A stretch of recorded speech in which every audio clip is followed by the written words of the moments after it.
Hello, everybody, and welcome to another episode of the podcast Rise and Tell with Shikha. I am your host, Shikha Singh. Our guest for today is Michael Dillard. Michael's journey from poverty to becoming a US diplomat offers a very compelling narrative on resilience and transformation. I had so much fun in this episode. Michael's energy speaks for itself, and he had so many tips. Michael inspires professionals using two systems: LEAD, which is lead with impact. It's a leadership framework to reduce burnout, build trust, and develop high performing teams. And Savor, it's a five-step financial blueprint to stop living paycheck by paycheck and to start building generational wealth. His insights on the lead and the Savor system is 100% tried, and I implement some of those myself as a leader and as someone who is interested in being financially free. And to tell you a little bit about Michael, he has overcome a lot of obstacles in his life. He has been a US diplomat, traveled tons of countries, and now he's a life coach. Plus, he helps everybody on financial values and financial literacy. He emphasizes leadership and helps people get rid of that burnout. He has strategies to overcome personal and financial obstacles, and he draws inspiration from his own journey and a lot of other insights. I absolutely enjoyed asking Michael all these questions, and I hope you're going to enjoy it too. His story is filled with grit and actual real world strategies, which I thoroughly enjoyed. I know I'm going to implement some of these tips and I hope you're going to. So let's not waste any time and let's get started. So there you go, everybody. We have with us today Michael Dillard. Welcome to our show, Michael. It's a pleasure to have you on our show. I am excited to be here on the show. I've heard so many great things. I know the listeners are in for a treat after today's conversation. Their life will be forever changed. Awesome. Let's get to it. All right. So, Michael, I've read everything about you and it's so impressive. I will want you to start off by telling us and our audience, where do you get the strength and the courage from? You know, to be able to be resilient, it comes from the fact that a lot of times in life we all get knocked down. At some point in time, something's gonna happen. You're gonna trip, you're gonna fall, you're gonna lose something. Sometimes you might lose your wallet. Sometimes, you might be driving down the street and you might hit a pothole. The one thing I've learned is that things happen in life. But what President Nelson Mandela said, don't judge me by my success. Right. Judge me by how many times I get back up when I get knocked down. And that's what it's about. Listeners, when you get knocked down, are you willing to get back up? Another thing, Les Brown, he said, if I fall on my back, Right. I can look up so I can get up. And that's the focus. Hey, no matter what, if you fall on your back and you can still see up, that means that you still have another chance of succeeding. Awesome. That is so nice. Okay, Michael, tell us, what's your story? My story is one of, it's a combination of everything. I mean, it's resilience. It's a story on leadership, on overcoming burnout and having a strong mindset. My story is this. Imagine this. My mom had me when she was a teenager. Picture this, a teenager raising a child. Right. And then she went on, she tried to make the nice, happy family. It didn't work. The parents, they ended up separating. My parents got separated. And then my mom found herself raising three boys by herself. We were, struggling financially. We would wait every month, waiting on the mail lady to come like she was Santa Claus to deliver $200 in food stamps because that's how we were going to be able to eat for a Right. week or two, and then our stomachs would growl for the next 2 weeks while my mom tried to make ends meet. But Right. thanks to a program called Upward Bound for me, I became the first person in my family to graduate from high school. Picture that. Walking across the stage, making my family proud. Right. Then, because of Upward Bound, I went on to get a college education, another accomplishment, another roadblock Awesome. unturned. You know what they say? Education is the key to success. And for me, education was the key that opened so many doors that Right. was once locked to me as a young boy. Yep. In between time getting my degree, when I graduated from high school, I did join the army. I got my money to get the GI Bill to help pay for college. And during the time when I actually finished graduating from college, I said, this is what life is about. Life is Right. about setting goals. Right. It's not about how fast you get there. It's about taking one step, one action at a time until you reach your dreams. Right. So that's part one of my resilience story. Part two, Mhm. yes, more things kept happening to me. Can you believe it? Part two, graduate from college, Right. thinking I'm going to be making $50,000, $70,000 a year. And I was told that, Michael, you have no experience. Imagine that. Imagine the feeling, the hurt of going to school for 4 years to get a college degree and you still can't get a job. Yeah. I saw an internship being offered at a local bank because I wanted to work in finance so bad. I decided to take a pay cut to get the internship, making less money. Right. The internship was only for 6 weeks for the summer. I applied, I got it. 6 weeks later, internship was over with. I said, okay, now I have the experience, but can I get a job? Right. Sure enough, the company offered me a full-time job, making more money with more benefits. That's why they Yay. say in life, yes, yes. Sometimes in life, you got to take one step back to go Yep. 2 steps forward. Let me repeat that once again, folks. I took a pay cut. I went back, but then the pay raise, the experience I got propelled me 2 steps forward. So now life is good. I'm making good money. And then I got laid off. My wife is pregnant. I'm like, how am I going to pay the Oh. bills? What's going to happen? The economy is during the mortgage crisis. But fortunately, something that we'll talk about later, I had a financial system that I put in place. You see, I had life insurance that I bought outside my workplace. I have Right. money in my 401k. So I was doing all the right things to create a strong financial foundation. Right. But all of a sudden, I was unemployed on a Friday and became a U.S. diplomat on a Monday, traveling the world for over Wow. 15 years, country after Wow. country after country. So that's why I tell people when you get knocked down and you can look up, you can get up. Wow. Well said. Okay. I am curious to know how that happened. How do you go from a finance job to being a US diplomat? You know, Sheikha, more to the story, right? As you keep peeling the onion back. I was working at Dell Computers. I was making money. I was making lots of money wearing flip Wait, flops. you said Dell? Yes, I yes, worked at Dell. Dell too. Oh, Oh, nice. you Okay. did? I did. Okay. I know you was in IT, so I wasn't sure when I say Dell, you can be like, that's where you were working? I Yeah. was working at Dell Computers wearing flip-flops. You know how it is, Mhm. shorts and t-shirts, making good money. Every Right. quarter they would feed us, make sure we're hitting the numbers, talking to our small and medium business customers. But something I started to notice that the price of a computer, Right. it wasn't $2,000. All of a sudden, they were selling it for $1,500. Then they were selling it for $1,000. And I started thinking, I said, how long are they going to keep these prices before they start dropping them?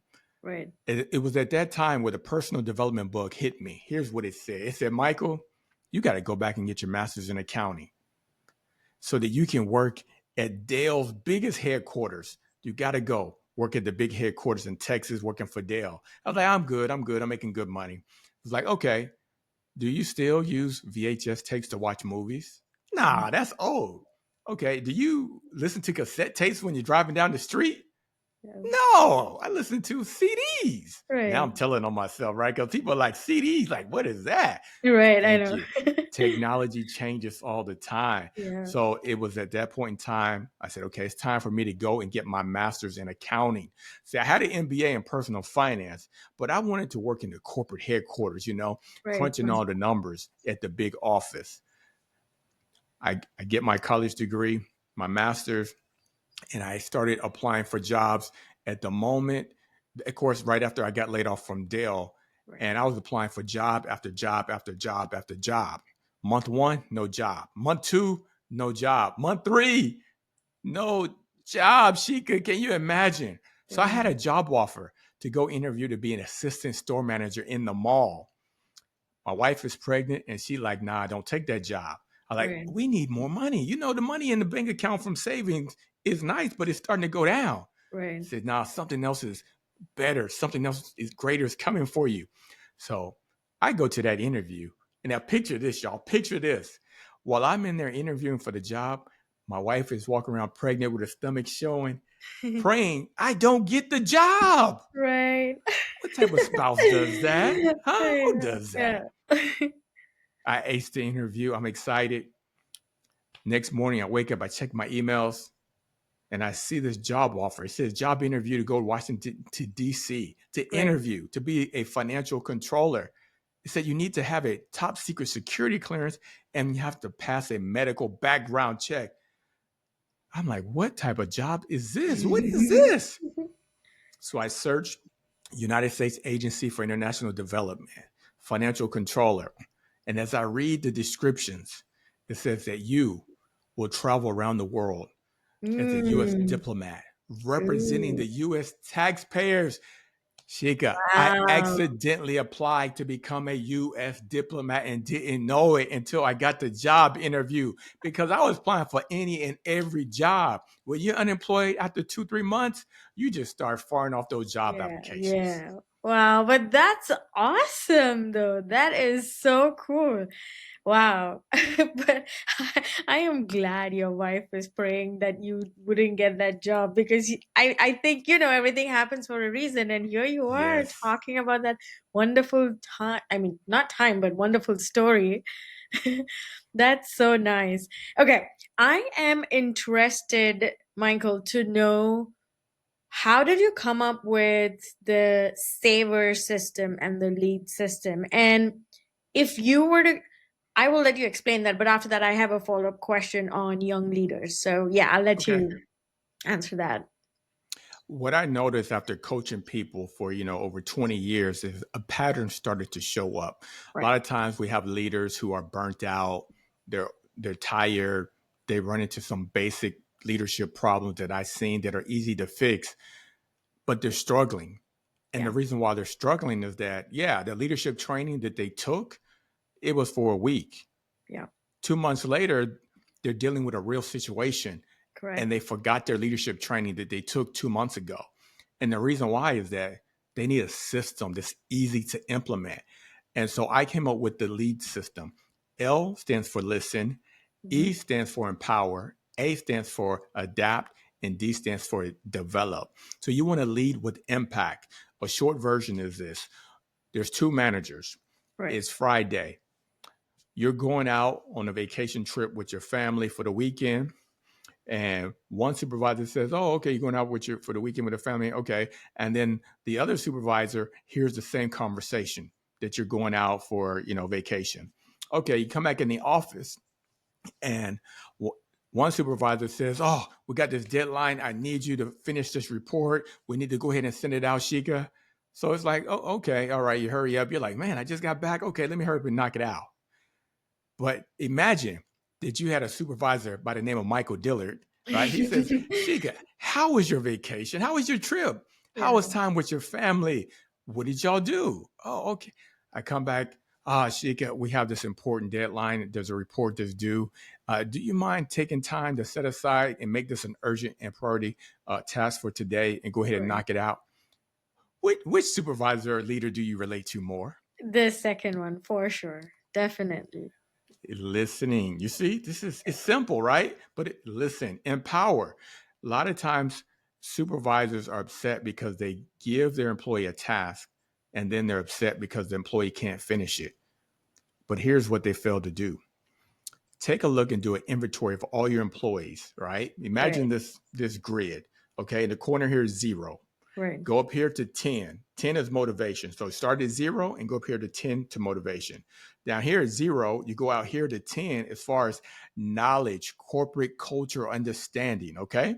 Okay. Now start to grade each employee based upon that. And now you're Mm, going to see that you've been trying to empower the employee who's motivated at a 10, but they're 2 on cultural understanding. They're 2 on policies. So they don't know how to do the work, but right. you're frustrated with them. Right. But if you give it to the employee that's over here in the far right box, who's a 7 in motivation and a 7 in cultural knowledge policies, Right. you can get that task to that person with little follow up. That's just Correct. a short example. In my workshops, I normally go through and give more examples and Yeah. etc. Yeah. And then adapt, adapt, adapt. Because guess what?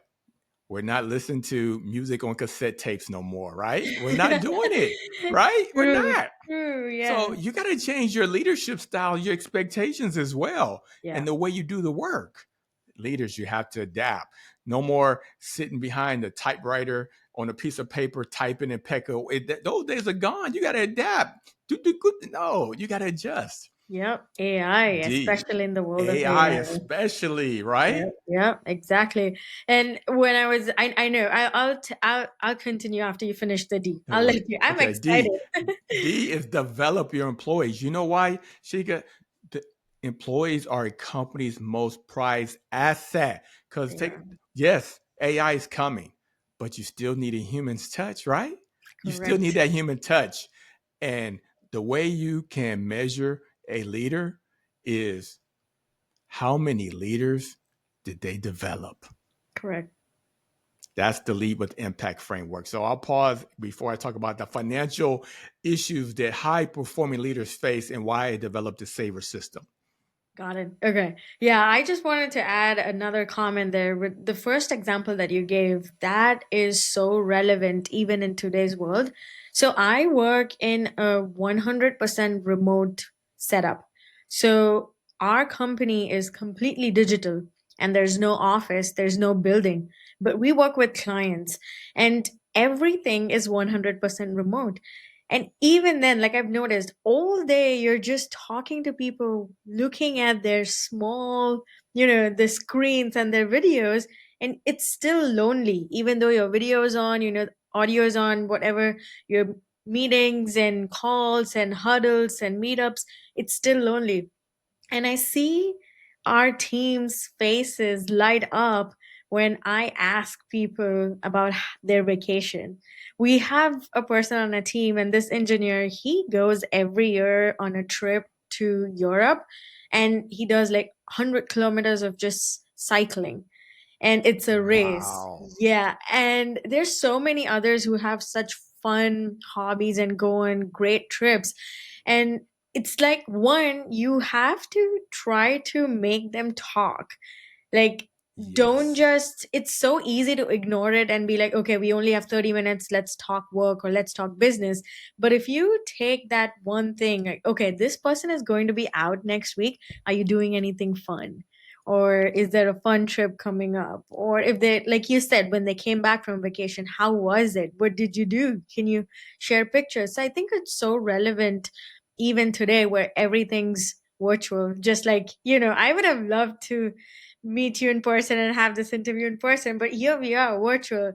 And still, yeah, that makes so much sense. And the other example that you said, adapt, 100% agreed with the pace at which everything's going right now. If we as leaders do not adapt, or even as regular people at workplace, if we don't adapt, then I have no clue how we are going to even keep up with everything that's changing.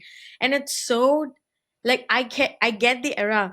My CEO the other day was saying, we were in a meeting and he said, I remember the 2000, Y2K thing and everything went Yes. down. And he said, oh, the internet era and all that, people didn't think it's going to be that big, but here we are, and we're telling you the same about AI. Like, if you don't learn it and if you don't keep up with it, somebody else who knows how to use it is going to take your job. AI is not going to take your job. So it's like, okay, adapt, and that human touch. 100% agreed. Thank you, Michael. Okay. No problem. Yeah. All right. Okay. Yeah. So the saver system, how does Saver that work? system. So, people kept saying, wow, Michael, you overcame being unemployed when during the mortgage crisis. Like, how did you do it? So I was providing a lot of financial advice. I have my MBA in personal finance. So I help a lot of young professionals. And I realized the reason why most people struggle with money is because they don't have a system.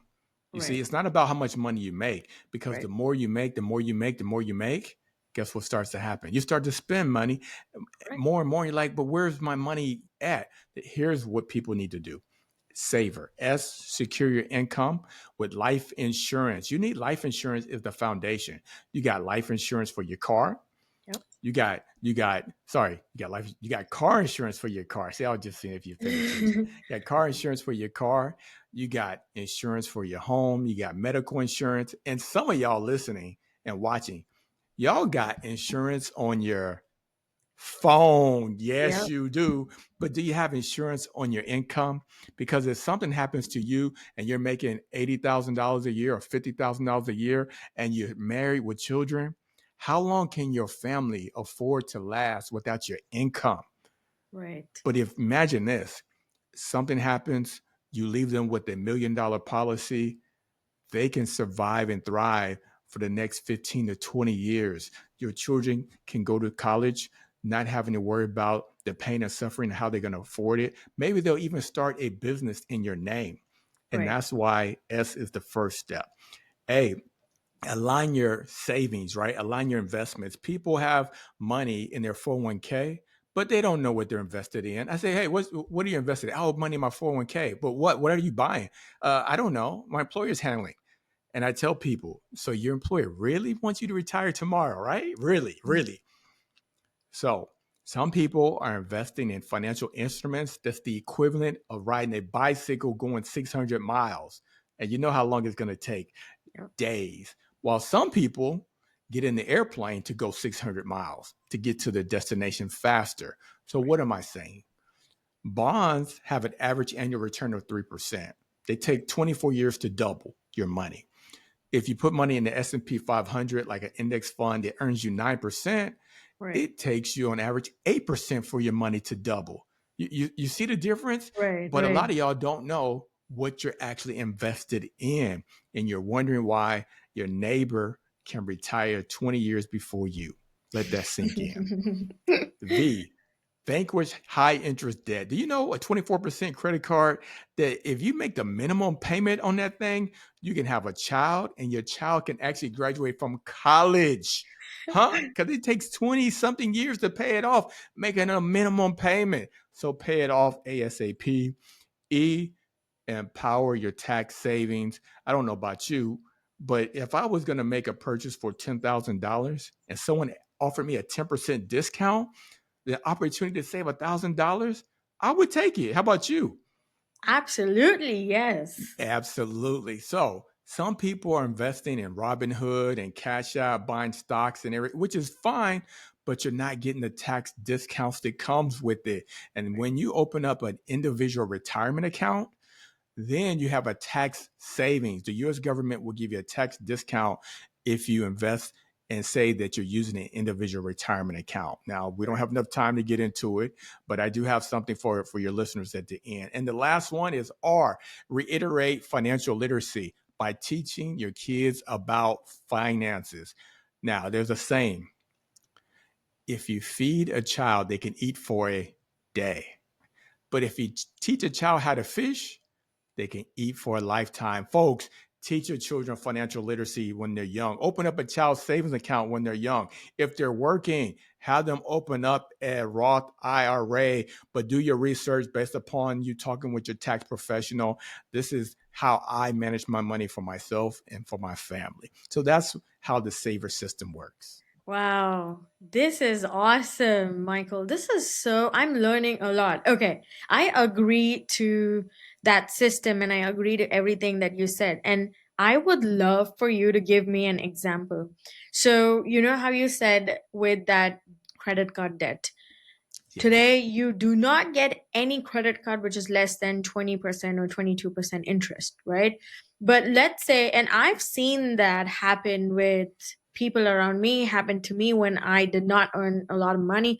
That when there's an emergency and you take a chunk of money from your credit card or you swipe it for like 3,000 or $4,000 and that interest keeps building up and you got other things to do, so you're worried about, okay, I'm going to handle this at this minute, but and you make just a minimum payments or maybe little more than that, and that keeps growing. So the example I'm asking from you is, how can a person like that who's having a 9 to 5 job, let's say earning $70,000, but has around 12 to 15,000 in credit card debt, which has like 22% interest, what are some of the ways that they can implement to come out of that debt? And how can they manage their finances better?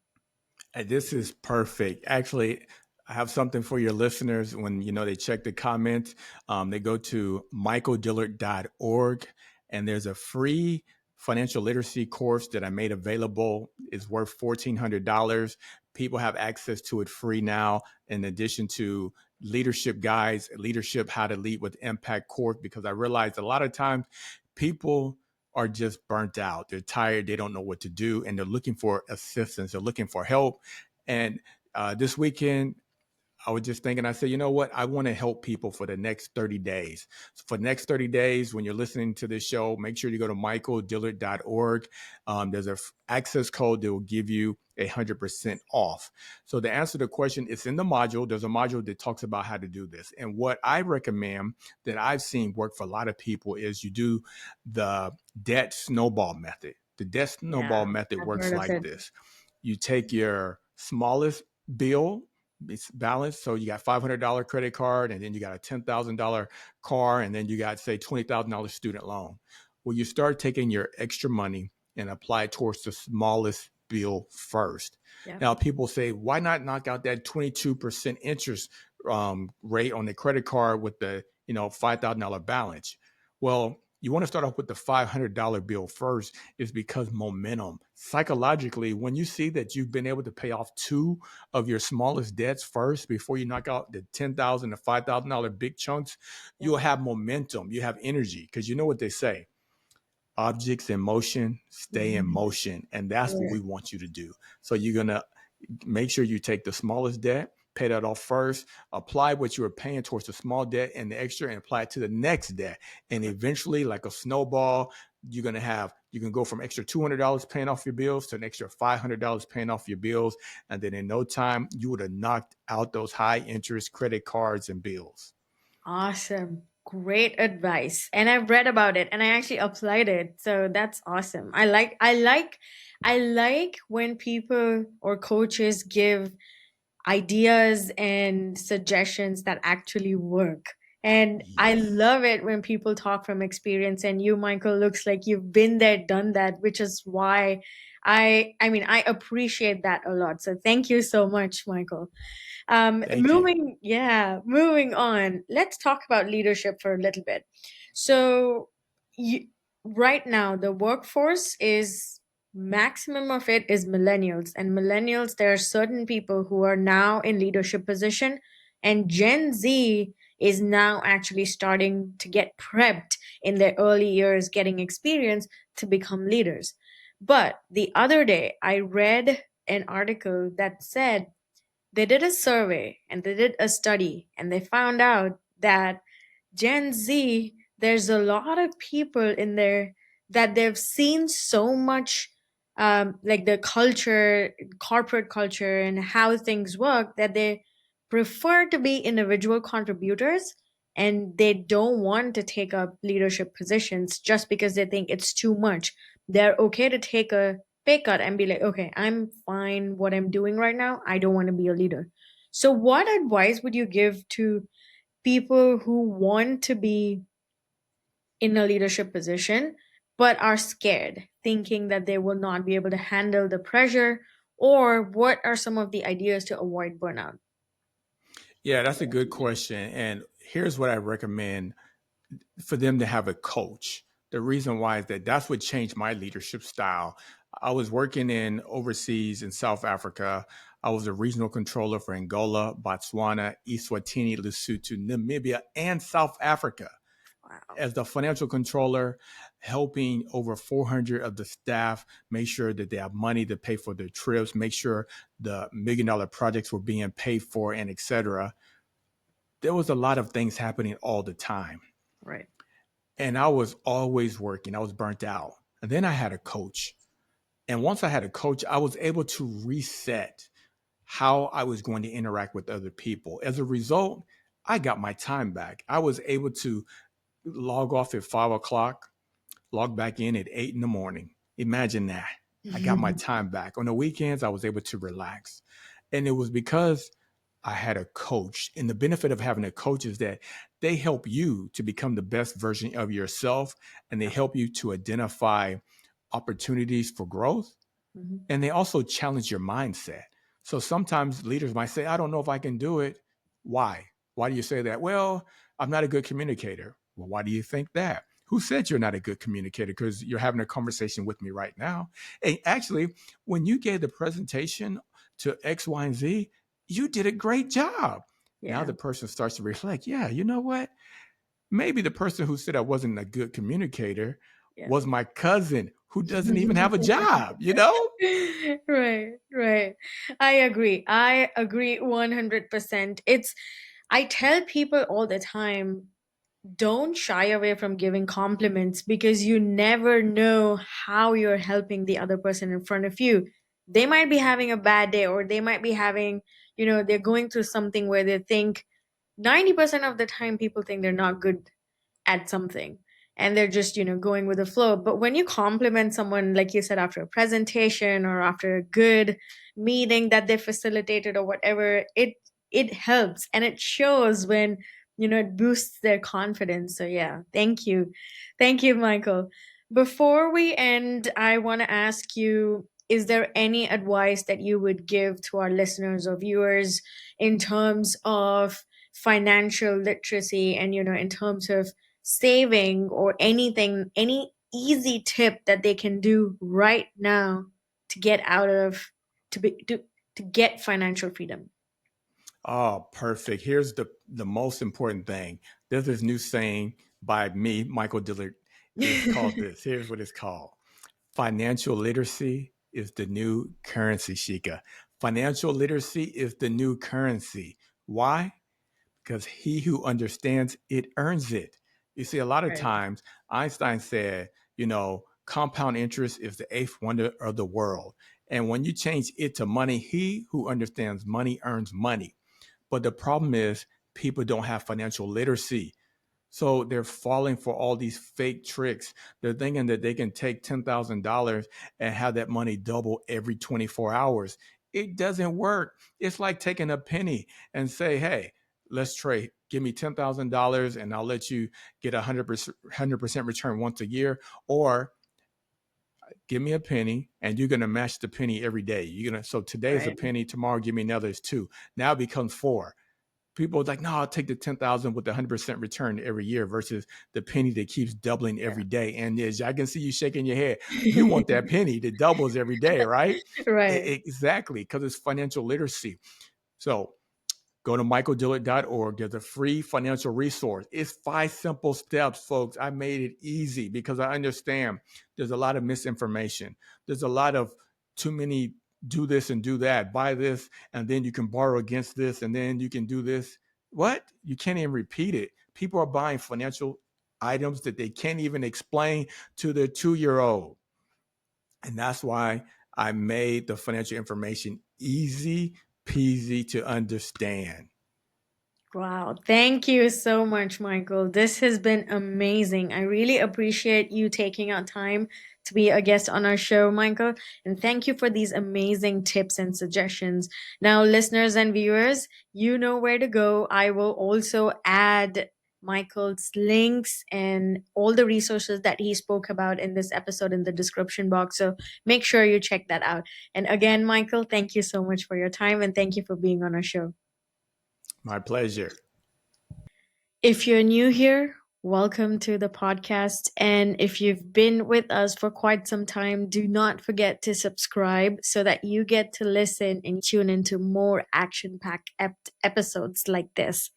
As always, keep growing, keep glowing, and be yourself. This is your host, Sheekha Singh, signing off.